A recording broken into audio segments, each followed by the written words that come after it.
At the end of my sophomore year, I had an opportunity to go to New York for an acting job.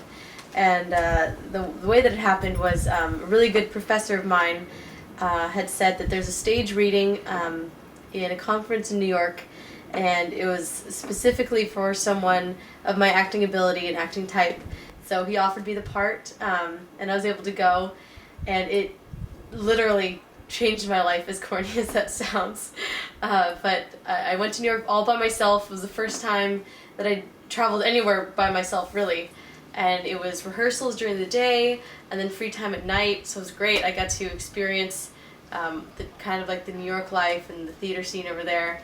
So I thought that was fantastic. The stage reading that I was actually doing over there was one of the bigger events at this conference.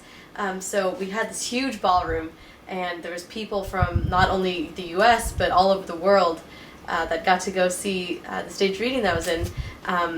And one of the really cool parts, and it was a little scary actually, was that I was one of the youngest people there. So that was kind of cool to be working with people who are older than me, and seeing what it really takes to work in New York.